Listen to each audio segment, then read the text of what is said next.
Bonjour à tous, c'est toujours un plaisir pour moi de vous recevoir dans Tête à Tête avec moi, Monsieur Idrissa Omer Ouedraogo. J'ai saisi donc l'occasion de m'entretenir avec lui toujours sur votre chaîne panafricaine internationale Label TV, également sur nos Label TV. Merci de votre fidélité. 3 principaux axes aujourd'hui pour cet entretien: l'éducation pour tous, particulièrement en Afrique, où vous êtes quand même porteur de projets. Vous avez aidé beaucoup de communes, en tout cas, à développer leur infrastructure et la construction d'écoles. Également, vous œuvrez dans peut-être l'autonomisation des femmes et enfants. Vous avez aussi participé à l'élaboration de quelques forages, accès à l'eau potable. Exact.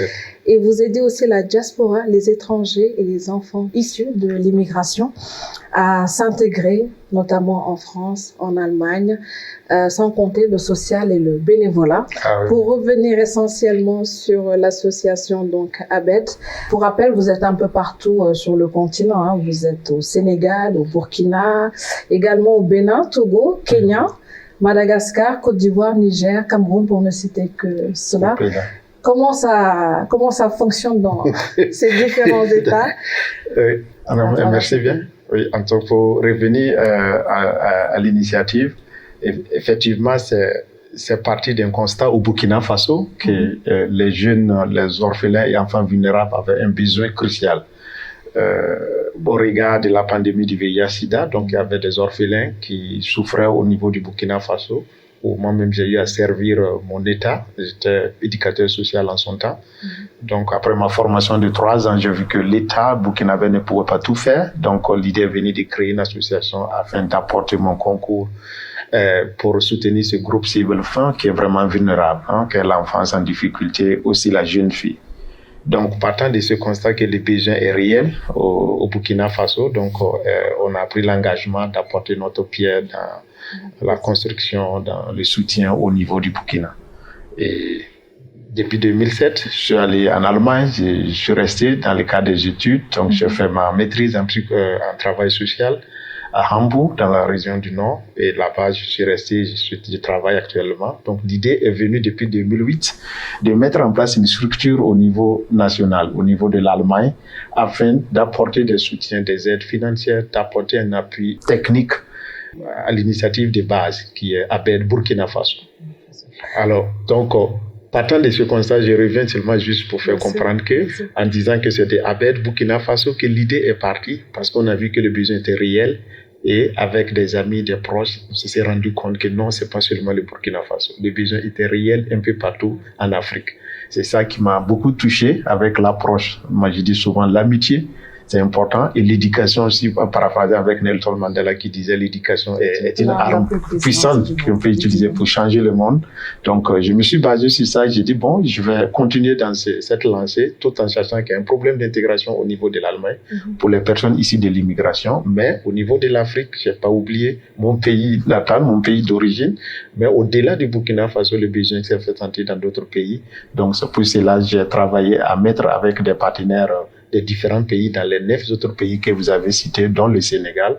Donc, c'est grâce à l'amitié avec des amis, grâce à l'engagement des volontaires au niveau national, que nous avons pu mettre en place dans les 10 différents pays des sections nationales qui travaillent volontairement pour accompagner l'initiative au niveau international. Et c'était pas difficile au départ de pouvoir tous les rassembler, de pouvoir poser ces projets? D'ailleurs, pouvez-nous citer quelques projets que vous avez eu à réaliser jusque-là? Oui, effectivement. Bon, à ce jour, je peux dire qu'au niveau du Burkina Faso, nous avons construit en tant qu'initiative ABED international plus de 16 écoles. Nous accompagnons la politique de l'État dans le domaine de l'éducation. Donc, on a construit plus de 16 écoles, plus de 15 forages au Burkina Faso et plus de 15 latrines. Au niveau international, au niveau de l'Afrique, hein, entre autres au Sénégal, nous sommes au Sénégal pour revenir. Nous avons démarré un chantier à Dimat, Djeri, donc ça c'est le chantier numéro 6. Donc, il ne reste qu'hier, et j'étais là accompagné du président national, que j'ai saisi l'opportunité pour encore remercier pour son engagement. C'est M. Khan, qui travaille pour accompagner également la communauté de son État Tambacounda, où nous avons procédé à l'inauguration d'une école que nous avons posé les pierres en octobre, et je suis venu cette fois-ci, on a pu procéder à l'inauguration. C'est avec un immense plaisir j'ai procédé à l'inauguration tout ce lot d'infrastructures offertes par l'association ABED International à la population du quartier Dar Salam de la commune de Tambacounda. Et notre chantier est fini, terminé à Siedou. Donc c'est un lot constitué de 3 salles de classe, un forage, et les salles sont équipées et également des latrines que nous mettons à disposition aux populations locales. Alors c'est pour accompagner également la politique de l'État ici en matière de résorption d'écoles. Vous savez qu'il y a beaucoup d'écoles qui sont aussi bien au Sénégal qu'ailleurs, sous des abris. Et pour nous, c'est quelque chose qu'on peut faire. Et l'État ne peut pas tout faire. Donc, les questions, voilà, la diaspora active que nous sommes, avec les communautés de base, nous travaillons à faire quelque chose. Donc, 6 écoles, déjà, c'est pas mal. Donc, plus de 8 salles de classe construites au Sénégal. C'est pas mal. Et ce sont vos-mêmes partenaires bénévoles qui font ce fonds d'appui? Voilà, donc, en matière d'accompagnement financier, nous recevons des aides de l'État de l'Allemagne. L'Allemagne nous soutient. Nous sommes une ONG, une association d'utilité publique reconnue au niveau de l'Allemagne.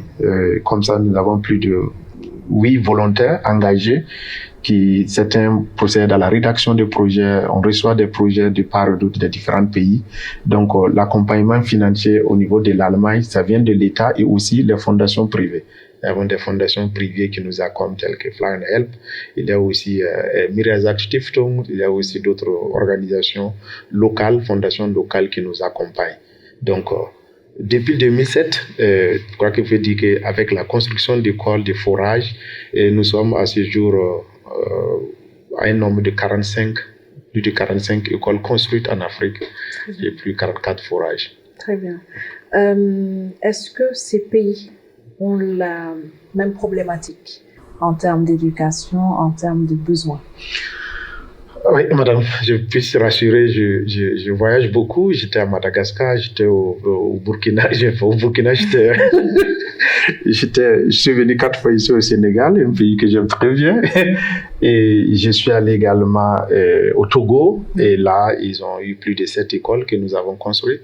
Mais comme la question que vous avez posée, le besoin est réel. Au début, je pensais que c'était le Burkina, comme je vous l'avais dit. Mais quand vous parcourez un peu les pays, vous voyez que les besoins en matière d'éducation, il y a toujours des lacunes.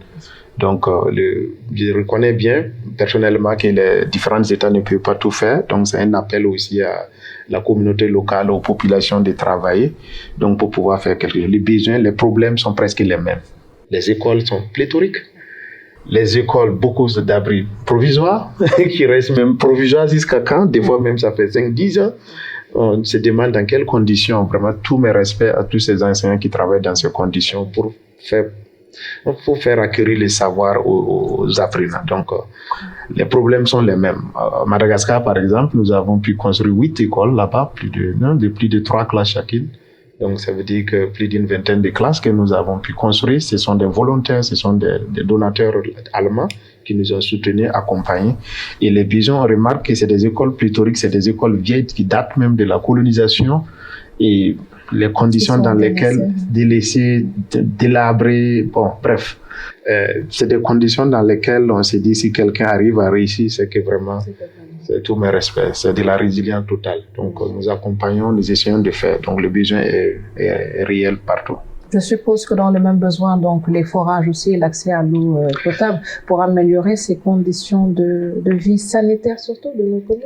Oui, voilà donc l'autre rubrique qui est le soutien en matière de l'accès à l'eau potable pour tous. Donc nous nous lançons dans ces domaines également parce que pour nous c'est important.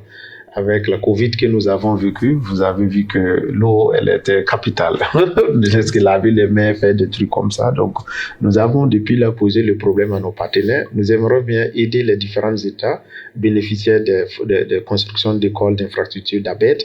Mais il serait mieux de voir si on veut construire, s'il y a la possibilité d'accompagner avec un forage, des mini-forages, ça sera vraiment d'un grand capital. Donc, beaucoup comprennent, ils acceptent. Alors, donc, on associe souvent à nos projets de construction d'infrastructures, pas seulement les écoles, les classes équipées, mais on accompagne avec des forages, des mini-forages. Donc, à ce jour, nous avons pu construire pas mal de forages, plus de 44, comme je dis, forages dans les différents pays bénéficiaires. L'eau, il est vraiment capital, et on travaille, ça va de soi. Ça va de soi, les deux vont ensemble. Également, la distribution de fournitures scolaires et mobilier aux élèves défavorisés. Oui, effectivement, et l'initiative avait des parties du fait que nous avons fait le parrainage en son temps, parce que le parrainage facilitait l'accès à l'éducation aux enfants défavorisés. Et nous avons gardé cet aspect, mais on l'a fait grandir en fait. Il n'est pas question seulement d'accompagner un enfant issu d'une famille, grande famille, mais de voir comment on peut soutenir la femme. Donc, l'accès au microcrédit, des microfinancements. Donc, nous avons associé cela pour faciliter également. Bon, les enfants déshérités reçoivent des aides de fournitures scolaires. Si nous construisons, on offre un peu de fournitures scolaires à ces enfants. Les différentes structures locales ABED font des accompagnements. Ils font ce qu'on appelle la répétition pédagogique en faveur de certains enfants défavorisés. Et ce que nous saluons aussi et soutenons, comme je l'ai dit, le volet AGR, activité génératrice de revenus, en faveur des femmes dans les milieux ruraux. Voilà. Surtout cette autonomisation, vous trouvez à l'heure actuelle qu'elle est comment? Elles arrivent à et oui, se débrouiller, voilà là, tout à fait. Cet aspect, il est question de voir sur place. Et nous, on n'intervient pas sans l'avis de la structure bénéficiaire, parce que les différentes structures nationales d'ABED, et ils définissent les besoins. Ils définissent les besoins, ça peut être qu'en Allemagne et au Sénégal ici, les besoins soient formulés que le groupement de femmes doit être soutenu, pas individuellement, mais un groupement de femmes. Donc, on octroie un crédit à ce groupement sans intérêt, et après 6 mois, on demande de transférer, par exemple, les fonds à une autre structure, un groupe de femmes pour faire. Au Burkina Faso, non, l'exemple que nous avons fait, c'était des cas, c'est des femmes, elles ont reçu des aides individuelles pour accompagner les AGR, des activités génératrices de revenus. Et à Madagascar, donc là, ils ont aussi travaillé à donner individuellement. Et ces fonds, nous essayons de faire circuler en fait. Quand ça quitte d'un pays A, après 2 ans, on peut aider un autre pays. Ça prend forme toujours? Oui, ça prend forme, ça permet. Il y a d'autres femmes qui font de l'élevage, il y a certaines femmes qui font, par exemple, qu'on appelle l'agriculture, ils investissent dedans. Et pour nous, tout projet, l'essentiel que ça soit un projet voulu, accepté, parce que c'est comme un projet de vie en fait là. Donc il faut que la femme même accepte faire son projet de A à Z. Donc on ne doit pas l'imposer. Et c'est dans cette mesure que nous accompagnons la femme dans ce projet-là. D'accord. Ouais. Que dire quant à la formation des enseignants aujourd'hui pour assurer justement cette éducation de qualité? Oui, à ce niveau, on n'a pas encore mis l'accent, et on nous a reproché sur cela.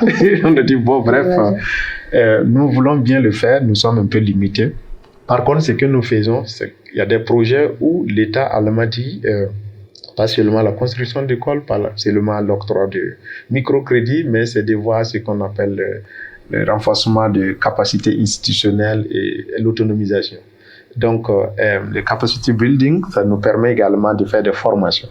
Et les formations sont définies, les thèmes sont définis par l'école bénéficiaire. C'est possible qu'ils disent que non, chez nous, on a besoin de renforcement sur le plan pédagogique, un programme de formation pour le personnel. Et dans ce cadre, on essaie de voir quelle est la thématique et on les fait de façon participative avec l'école bénéficiaire. Et ce que nous faisons encore comme domaine de capacity building, c'est l'accompagnement également à travers les sensibilisations, et comme je l'avais signifié moi-même, de formation éducateur sociale. Donc, il y a des mots tels que le VIH-Sida qui sévit actuellement. Il y a aussi souvent la délinquance juvénile qui existe dans certains pays, la consommation de drogue, des stupéfiants, des produits. Tous ces éléments, ça amène, si c'est défini, on essaie de voir pour qu'il y ait des séances de sensibilisation et de prévention. Donc, on le fait avec l'école bénéficiaire, avec les enseignants. Donc, dans ce cadre-là, on fait beaucoup de choses. Au Burkina, par exemple, l'année dernière, nous avons procédé en décembre à la remise de 2 écoles de plus de 6 classes. Et là, dans les 6 mois de construction, nous implantons un programme de sensibilisation et de formation. Voilà, donc on associe des étudiants aussi qui sont formés, des volontaires ABDIS. On associe également les personnels éducatifs dans ce domaine. Je vous demandais tantôt votre regard sur l'éducation nationale de manière générale et spécifique dans chacun de ces pays que j'ai cités en début d'émission. Vous avez touché aussi un point essentiel aujourd'hui dans le développement de nos pays africains, c'est la santé. Je pense qu'aucun État aujourd'hui ne démarre un programme sans parler d'éducation, sans parler de santé. Pour l'expérience que vous avez aujourd'hui, quel est aussi votre regard en la matière et en termes d'avancée aussi, parce que bon, on a quand même de très bons médecins aujourd'hui. Tout comme l'éducation, je crois que le secteur sanitaire, le secteur c'est vraiment essentiel et capital. Et comme nous avons défini nos objectifs, c'est car la promotion socio-culturelle et éducative. Et n'empêche que Abed a vu vraiment cet aspect. Et le Burkina Faso, c'est comme, pour moi, c'est un repère aussi pour changer la donne, pour voir ce qu'il y a. Donc, tout récemment, l'année dernière, nous avons engagé un poste de santé primaire au niveau communautaire. Nous allons expérimenter, voir si ça porte fruit. Nous allons essayer d'aborder ce programme-là avec les partenaires. Parce que tout comme fait, ça va ensemble. Nous avons réfléchi au début pour ajouter aux différentes écoles les appuis que nous avons là, des postes de santé, des structures de consultation un peu réduites, voilà, pour faciliter l'accès à la santé, quoi, aux élèves, aux élèves, donc les femmes enceintes et tout, les filles victimes de grossesse prématurée et tout ça. Donc, pour nous, la sensibilisation, la formation sanitaire, les formations sanitaires sont très, très capitales. On est là-dessus. Nous avons déjà construit un centre, un poste de santé. Donc, nous allons travailler à l'équiper, nous allons procéder à la formation. Et si ça donne, nous allons l'utiliser comme un modèle et nous allons travailler à gagner encore le cœur de certains donateurs pour nous accompagner là, parce que le besoin est réel. Le besoin est réel en matière de promotion de la santé communautaire. Super. Pour la diaspora. Je dois respirer un peu. Quand on voit nos milliers de jeunes aujourd'hui qui prennent les pirogues pour partir de l'autre côté, quel conseil avez-vous à leur donner? Merci madame pour cette question. De manière objective, je dirais peut-être il faut bien réfléchir. Il faut bien réfléchir avant de prendre les pirogues. C'est aussi un appel à nos dirigeants. Un appel à nos dirigeants. Parce que quand tu arrives en Europe, si tu arrives à réussir, dans quelles conditions nos parents, nos frères, nos sœurs, nous réussissons, alors on doit être fiers de nous en Afrique. Et nous devons travailler pour ça, pour ce respect. Ne serait-ce que le respect. Vous savez ce que c'est que le respect? Je dis souvent, même les animaux ont besoin de respect. Et si un être humain n'est pas respecté, quel que soit ce que tu veux entreprendre, ça va être difficile.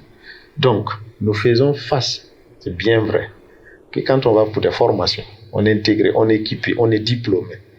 Mais souvent, il y a des conditions de vie dans lesquelles c'est très, très difficile. Il faut être très résilient pour savoir. L'intégration en Allemagne, c'est comme on dit, Abed, c'est dit qu'il y a des jeunes, il y a des enfants, il y a des femmes qui ont des problèmes d'intégration à cause de la langue. Quand je prends le cas de l'Allemagne, il faut apprendre la langue, quand tu arrives. Donc, il faut accueillir, il faut être dans une association de son pays d'origine, parler la même langue et comprendre la langue d'origine et pouvoir peut-être accompagner, aider. Donc nous l'avons initié parce que moi je parle maoré, je suis burkinabé et j'ai fait des études en allemand, j'ai fait ma maîtrise en travail social, donc j'ai étudié l'allemand jusqu'au dernier degré, donc je suis intégré, je le fais, je le parle. Donc je partage avec des partenaires qui arrivent. Bon, beaucoup d'entre nous, certains arrivent, on voit seulement parce qu'on a pris des crédits, on est arrivé, c'est rapidement travailler à pouvoir jobber, comme on le dit, et pouvoir supporter certaines charges. Ça fait qu'on travaille dans des conditions très, très difficiles. Donc, par rapport à ça, il faut se dire que l'intégration n'est pas évidente. Et c'est un appel aussi pour dire que Si quelqu'un arrive en Europe, chercher sa communauté, chercher l'information, et tout le monde n'est pas arrivé avec des diplômes. Pour celui qui a cette capacité de continuer ses études, on ne doit pas hésiter, on ne doit même pas lésiner sur les moyens, parce qu'une fois que tu es formé, une fois que tu es qualifié, tu peux parler de tête à tête, non? Tu peux même respecter, tu peux même exiger le respect quand tu fais tes déplacements, quand tu es avec les autres. Donc, pour cela, je crois que la formation à l'extérieur, ça demande beaucoup de courage. Et je sais que c'est pas aussi facile. Et beaucoup d'entre nous souffrent quand ils sont à l'extérieur. Malgré les succès, ils ont des difficultés. Donc, certains cherchent à rentrer parce que ça va pas. Même si tu as eu un succès, tu remarques le respect là où tu évolues, c'est pas ça. Et il n'y a pas beaucoup d'ouverture, d'opportunités. Et de nos jours, nous remarquons vraiment des commentaires sur la situation des migrants. La migration n'est pas du désordre. La migration n'est pas un problème. Il faut voir dans quelle mesure il faut aborder la migration. Sur les pays qui d'origine reçoivent les migrants, les perçoivent comme des problèmes, ça c'est déjà un faux départ. Donc il faut qu'on se considère de respect d'égal à égal. Égal quel que soit ton niveau, quel que soit ton truc, c'est la considération et le respect. Donc à ce niveau, il faut aussi les pays d'origine. L'extrême droite est en train de grandir, que ce soit en France ou en Allemagne. Nous sommes victimes de racisme, d'exclusion sociale. Et c'est des mots qui minent en fait les migrants, la migration de façon générale que nous devons combattre. C'est pour cela que je dis qu'il faut être fier de son origine, il faut être fier de là où tu viens. La peau noire, on doit la défendre. Nous sommes des humains, on doit exiger le respect où on va afin qu'on puisse coopérer. La coopération passe par là. Ce qui est passé avant, en temps d'esclavage, comme disait mon président Ibrahim, le capitaine dit qu'il faut quand même, on veut briser les chaînes de la colonisation. Et dans la coopération, toute coopération, nous devrons avoir un franc-parler et exiger cela. Parce qu'on ne peut pas admettre que des gens puissent venir ici, faire ce qu'ils veulent. Et si nous, on veut aller là, on a des difficultés. Et là, il y a un problème. Il doit y avoir cette réciprocité, d'ailleurs, qui commence à s'appliquer un peu partout dans nos pays. Votre regard un petit peu sur la politique au Sénégal? Oui, la politique. Merci bien, la politique au Sénégal. Là, nous avons évolué, nous avons vu comment ça évolue. Nous avons vu qu'il y a un changement. Il y a la jeune génération est au pouvoir maintenant et nous saluons cela. Le changement, c'est une question de démocratie. Et quand on perçoit la démocratie, elle a évolué et la démocratie connaîtra toujours un changement. Et du côté du Sénégal, moi, j'ai toujours rêvé, il y a plus d'une vingtaine d'années, de découvrir le Sénégal parce que j'ai eu la chance de travailler avec des Sénégalais au Burkina Faso avant d'aller même en extérieur, dans le monde associatif, parce que c'est de l'expertise que moi j'ai salué en son temps, avant même d'aller en Europe. Donc, le Sénégal, c'était comme un pays d'attraction pour moi, pour venir découvrir en matière de savoir, en matière d'éducation, en matière culturelle. Donc, il faut se dire que ce changement, on le prend dans la lancée, c'est la jeunesse, le Sénégal a opté, et nous remarquons également du côté de l'AIS, les États d'Israël, ça se forme, et il y a un changement en fait, le discours doit changer, et il faut vivre aussi les réalités. On ne peut pas toujours dépendre. Nous-mêmes, on reçoit des aides, mais on veut qu'on se respecte, même si on vient demander des aides, qu'on travaille d'égal à égal. Donc, la politique actuelle, nous saluons, de l'extérieur, nous saluons, et nous pensons que le début, c'est difficile, mais si on se donne un peu de temps pour accompagner nos premiers responsables que nous-mêmes nous avons choisis. Donc, je pense que nous sommes sur la bonne lancée et que ça devrait peut-être donner un avenir radieux aussi bien aux jeunes qui ont des visions, je suivais le discours de son Excellence, Monsieur le Président, un problème d'employabilité au niveau de la jeunesse. C'est bien vrai que beaucoup sont désœuvrés, n'ont pas la chance, mais quand même, ils vont travailler à ce qu'il y ait beaucoup plus, qu'un jeune soit formé, qu'un jeune soit à mesure d'être employé. Donc, il faut le wissen, comme disent les Allemands, il faut le savoir, il faut la connaissance. Et la formation va travailler à donner beaucoup plus de chances à ces jeunes qui vont beaucoup entreprendre et parce que c'est de là qu'on pourra peut-être partir son projet de vie. Bien entendu. Toujours pour parler de projets, de futur, quels sont les projets de l'ABED dans le futur? Et est-ce qu'aujourd'hui, avec l'avènement aussi du numérique, des nouvelles technologies, de l'intelligence artificielle, vous mettrez tout ça en œuvre dans les prochains projets? Voilà, donc c'est des volets qui méritent beaucoup plus d'attention. On a abordé l'aspect sanitaire, donc la promotion de la santé, les postes de santé que nous voulons comme une approche aussi qui pourrait peut-être aider certains enfants défavorisés qui ont besoin de petites consultations avec une petite qu'on appelle la pharmacie, où ils peuvent avoir des médicaments, des premiers soins, bon, des postes de santé juste pour accompagner. Donc si ça, on arrive à le faire, ça sera peut-être quelque chose de gagné, pas seulement pour les élèves, mais aussi la population locale. Donc sur le plan numérique, ce sont les formations, ça nous aide beaucoup. Je suis ici, je suis en contact avec mes partenaires à Madagascar et nous travaillons, nous tenons des réunions, nous prévoyons également d'autres forums, des rencontres au niveau national. Il y a eu des échanges qui permettent de comprendre. On a un groupe qui réunit tous les présidents d'ABET des différents pays. On échange, on fait des formations en ligne, des échanges et tout ça. Donc ça renforce également les pays d'accueil. Il y a des pays qui sont nouvellement, qui adhèrent à notre vision, mais qui ont des difficultés dès le début. Donc ça permet également, avec ce monde digital, de rentrer en contact avec l'intéressé et apporter un peu de savoir. Donc, c'est des aspects que nous comptons évoluer et même monter les projets. Donc, la technique d'élaboration du projet. Donc, il y a d'autres qui sont avancés via moi, je n'ai pas besoin de me déplacer. On peut échanger, on peut avoir des formations en ligne et ça aide aussi. Donc, c'est quelque chose que nous utilisons parallèlement. Et voilà. Donc, selon l'école, selon nous, les types de bénéficiaires, des fois, ils n'ont pas l'électricité. L'électricité pose problème. Et donc, cet aspect, donc, les partenaires sont informés. Donc, on accompagne souvent avec ce qu'on appelle les plaques solaires. On a de l'énergie au niveau de l'Afrique. Donc, les plaques solaires ont été une réalité au niveau du Burkina Faso, chose que nous allons voir pour d'autres écoles bénéficiaires de nos financements. Votre mot de la fin avant de nous quitter, M. Ouadraogo? Mon mot de la fin, c'est de merci à la ABET TV, merci à vous pour cette disponibilité. Je suis en fin de séjour, je réfléchis cette nuit même. Et voilà, c'est un grand plaisir pour nous d'être ici, de partager, dire que la diaspora active, nous ne sommes souvent pas sur place, nous sommes à l'extérieur, mais nous avons un cœur, non pas seulement pour notre pays d'origine, mais seulement pour l'Afrique. Et je dirais un appel que c'est la solidarité agissante de l'Afrique qui sauvera l'Afrique. Ça veut dire tout ce que je fais, nous sommes dans 10 pays, mais tant qu'il n'y a pas la solidarité, ce que nous vivons, ce qui nous a divisés, nous devons travailler à dépasser cela. Et nous comptons aussi sur le politique, quand on parle de politique, car sans la politique, nous ne sommes rien. Sans un pays stable, on ne peut pas intervenir.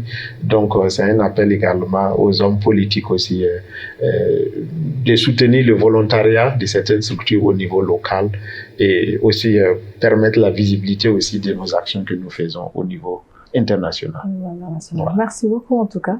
Merci de votre disponibilité et de cet échange, parce que je rappelle que pour vous aussi, qui êtes de la diaspora à l'Occident, vous êtes aussi des porteurs de voix.